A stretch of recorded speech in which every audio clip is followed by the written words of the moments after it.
доста години работим в областта на земеделието. Първата система и една от най-важните системи за европейската интеграция на България е системата ИСАК, която в Държавен фонд земеделие, която обслужва разпределянето на земеделските помощи към нашите земеделски производители от Европейската комисия. Всяка година там се разпределят над 9 милиарда лева помощи и бенефициенти са повече от 150 хиляди земеделски производители в България. Земеделците имат възможност да очертават парцелите, които обработват, да кандидатстват за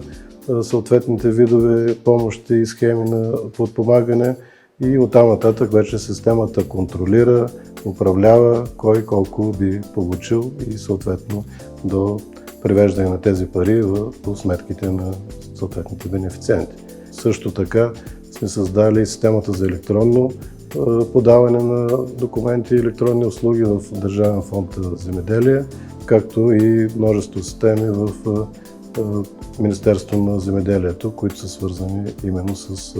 отдаването на помощи за нашите земеделски производители. В последните години насочихме и откриваме, че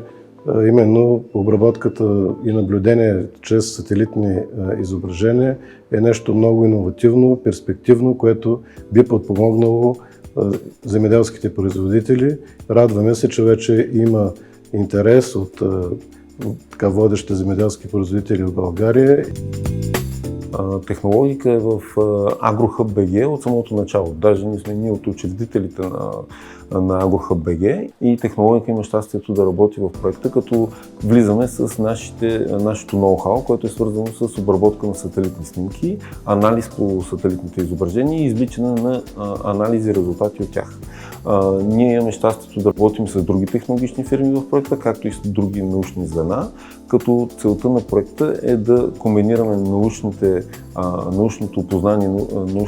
научния капацитет в земеделието, плюс технологични фирми, които се занимават с различни приложения на земеделието, за да комбинираме нашите познания и да реализираме един общ продукт, който да бъде от полза на земеделските производители, с целта да бъде максимално, така да се каже, опростен, но в същото време да дава допълнителна добавена стойност на земеделските производители от гледна точка на мониторинг на техните парцели и спестяване на ресурси и оптимално използване на разходите и торовите препарати, които използват и в най-последна фаза да имаме едно иновативно и дигитално ново земеделие в България.